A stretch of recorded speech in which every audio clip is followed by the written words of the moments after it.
Raise your hand if you spent a lot of money on tapes you never use, or worse, you can't use because they fall short of the job. You don't need a drawer full of tape like I have. It's really overkill and a waste of money.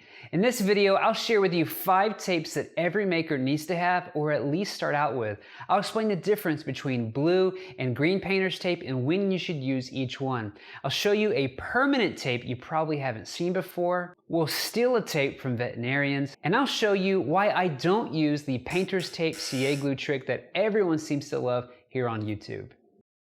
You see makers use this blue tape all the time, and for good reason. It's superior to the beige masking tape. It has less tack, so it removes easily and it won't leave film or residue behind. That's why it's called painter's tape, because it won't pull paint off a wall and painters use it. But most woodworkers use this to minimize tear out when drilling a hole or cutting across the grain. That little extra support holds the fibers in place when making those cuts or drilling those holes. Now, 3M invented masking tape in 1925, and then this painter's tape in 1988. Now, there's a lot of knockoffs out there, and in my experience, most of them suck. I'm looking at you, HDX. Look at this. Now, the 3M versions can be more expensive, and when I'm feeling cheap, I usually go for the beige kind. I don't mind the stronger tack and the residue it leaves behind. I'm mostly building shop stuff, but if you're working on delicate projects or finishes, the blue is the way to go. Now here's all you really need to remember about the blue tape. It has medium tack, so it's not too strong. It can be easily removed without leaving behind residue, and it has minimal elongation or stretchiness, and that one is important. Now there are times when you want stretchiness in a tape, and that's where this green tape comes in. It has greater adhesion and stronger tack than its blue cousin, and my favorite part is it's twice as stretchy, which means it's perfect for some light duty clamping tasks. It excels at tasks like applying edge banding or gluing up miters. Now a lot of people you'll see using the blue tape on those clamping tasks, and that works okay, but the green tape will perform much better in that situation because it has stronger adhesive and it stretches. In summary, use the blue to reduce tear out, use the green when you need to clamp. Now when you need to glue up something but you don't want to mess with the glue, the fast cap speed tape is your friend. It's permanent tape. It's not temporary, so be warned, and it sets up very, very fast. It has an instant and permanent bond, and within 24 hours it gets 30% stronger. Before learning about this tape, I used to use spray adhesive, and this is fine and it works. It's just messy and it takes about 15 minutes to tack up. The speed tape does the same thing, and without the mess, and true to its name, it's faster. Now here's a real world example. I'm making these sanding blocks and I want to glue these foam pads to the bottom, and I've been using this spray adhesive. I spray the block and then I spray the pad. I wait 15 minutes, and when they're tacky, I put them together and they have an instant bond. The problem is I gotta wait 15 minutes and it's messy. No matter how clean I try to be, I get adhesive all over the block. I don't use this anymore. Now I just use this, and within seconds, I've got my piece glued on there and it's not coming off. And as a bonus, this stuff smells. This stuff doesn't. Now this stuff is so strong, I actually thought about making a funny video where instead of using glue to glue up panels for a tabletop, I would use nothing but speed tape. Let me know if you'd like to see me waste a bunch of money just to make you laugh. This is called vet wrap, and it's really not a tape because it doesn't have adhesive. It works by sticking to itself. It was made for the medical and veterinary community to immobilize and provide compression to strains, but it has some non-medical uses in your shop. You can use it to protect your fingers from cuts when carving or doing knife work where you might slip and cut yourself. You can also use this to insulate your thumbs from heat that you get from using a card scraper. It also makes a great handle to help when you need extra grip on a tool like a hammer. Best of all, it's inexpensive, $1.50 for this roll.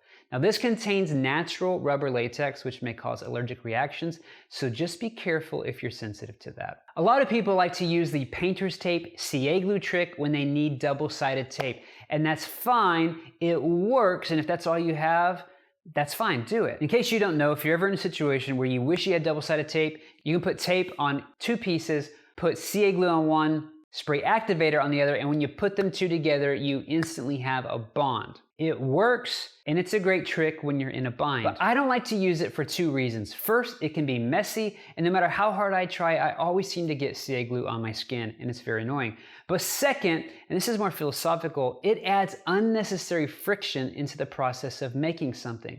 Let me explain. When you're being creative, there's a place called flow. And it's when everything's just working and you're in a nice rhythm and you're able to think and execute in an efficient way.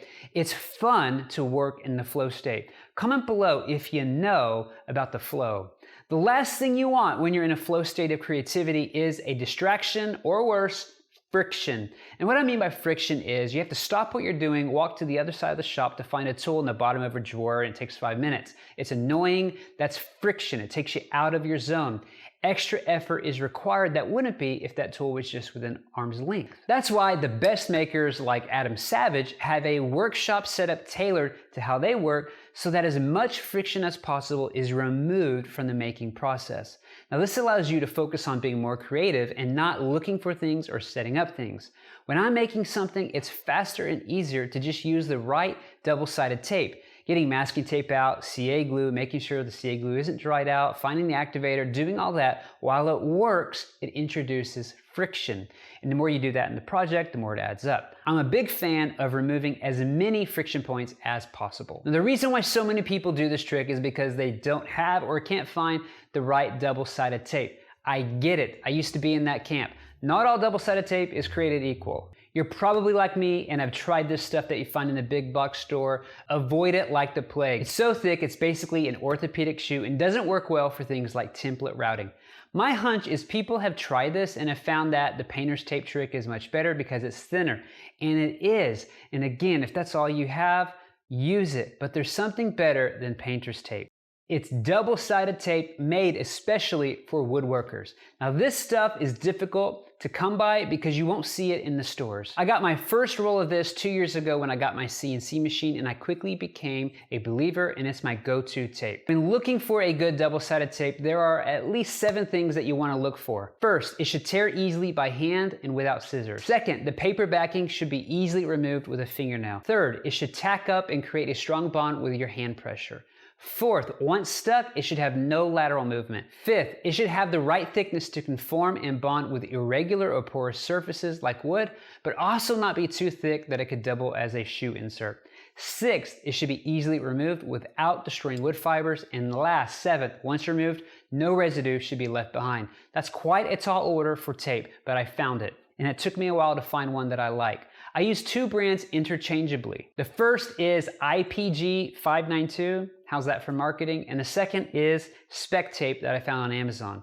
I use this stuff on my CNC so I don't have to bother with clamps, and it has never failed on me. If you're tired of painter's tape and the CA glue trick and you do a lot of template router work, or you need to stick sacrificial fences to your miter saw, things like that, try this double-sided tape. It's a bit pricey, but it works and there's no mess and it's fast. Yesterday, I was trying to attach a 3D printed prototype to the wall, and this was the perfect quick help to tape the part to the wall so that I could drill my holes. I even used it a few months ago when installing child safety locks in my kitchen. I use this stuff all the time, everywhere.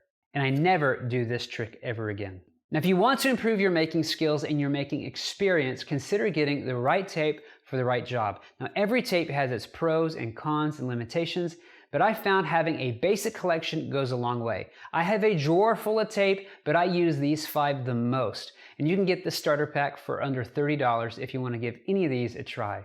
Now, these are basic tapes for basic woodworking stuff, and there's so much more out there. If there's a specific or special tape that you found, I'd love to know about it. Leave a comment below so that we can all learn from each other.